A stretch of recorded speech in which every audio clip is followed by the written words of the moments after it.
It's been nearly 2 months since someone vandalized the Brooklyn Park Salvation Army and caused a significant amount of damage to the building and vehicles. Delane Cleveland has an update on the restoration process, along with a plea from Salvation Army officials on how to help the organization this holiday season. Shannon, that incident happened in late November, and today the windows are still boarded up. Due to supply chain issues, it will be a few more months before the building will look how it did before the vandalism. But there's been an outpouring of support from the community to help keep the operations running.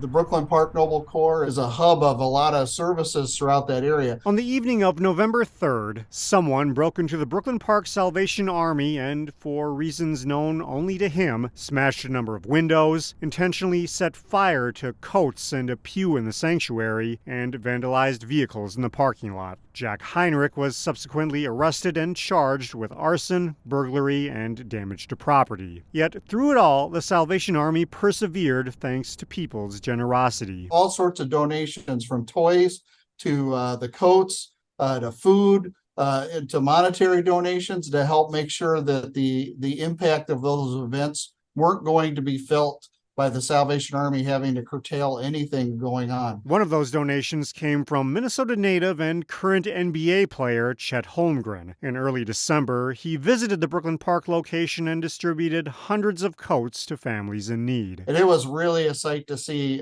these little kids that are less than 3 foot tall, and then you've got this 7 foot tall basketball player helping them pick out a coat. And they just would look up and their eyes would get as big as saucers seeing this huge person. Meanwhile, as the new year approaches, the Salvation Army is asking people to channel their inner Chet Holmgren. The organization is currently $1.8 million short of its $12.5 million fundraising goal. The money funds everything from food and clothing drives to assistance with rent and utilities. The 1.8 million deficit is not insurmountable, and we know we live in a very generous community, and the Twin Cities has always been very supportive of the Salvation Army and its ministries. If you want to help the organization, we have a link on our website on how you can donate. As for this Brooklyn Park location, they expect all the repairs to be complete by Easter. In Brooklyn Park, Delane Cleveland, CCX News. The city of New Hope received word that a safety project 7 years in the making is a step closer to becoming a reality.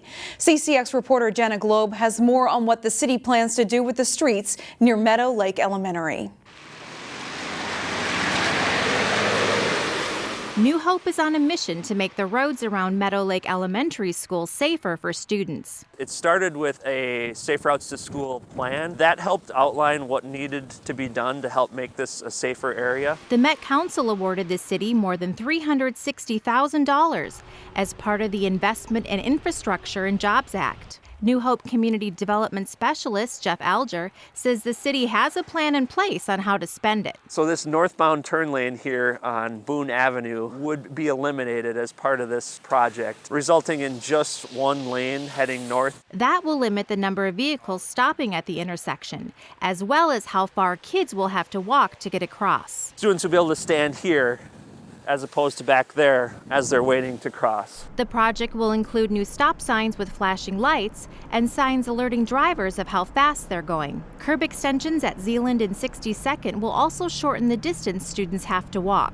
In the end, Alger says it all comes down to making streets safer for the community. Improving safety for students, improving safety for those who are walking in the neighborhood, just improving visibility for vehicles coming through this neighborhood that is home to Meadow Lake Elementary. The project is expected to be completed in 2026 or 2027. Reporting for CCX, this is Jenna Globe. The snowfall before Christmas made a Crystal woman's dream come true.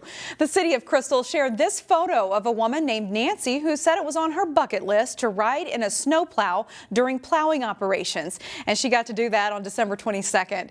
This post generated quite a bit of traction online, and Crystal Public Works says if it's on your bucket list to ride in a snowplow, just let them know and they'll see what they can do. After a few delays due to the cold temperatures, the tubing hill and skiing hills are open and ready for winter fun out at the Elm Creek Park Reserve. We are open now again, and it's getting more in the warmer temps, the 20s and the 30s. It's going to be a very busy week. Even with the cold start to Tuesday, the Tubing Hill was already a busy place. Reservations are not required, but they are strongly recommended due to the popularity of the facilities here. Three Rivers Park District says there's no guarantee that there will be tubes available if you come without a reservation. The daytimes are all booking up really quick. And like for today, on Tuesday, we still have some spots in the nighttime, but even those are going to fill up. So yeah, I greatly encourage people to reserve online ahead of time. Otherwise, you're probably going to be disappointed when you show up. And a reminder for you too, Bruce also says you can always warm up with hot cocoa, treats, food, and more up at the chalet. It's the time to shine for art students and instructors at the Hopkins Center for the Arts. The annual show by students and instructors will showcase the work done by students who took classes there this year. The title of the show this year's Reveal, because in many ways the participants have never shown their work before or their talents. I mean, a lot of them have been working hard to develop these things really on their own, and a lot of people in their lives and community don't realize that they've been working at this. Artwork showcased in this gallery includes pottery, drawings, and paintings done by students of varying experience levels. If you wish to learn more about the classes or sign up for one yourself, you can find the link to Hopkins Community Education on our website.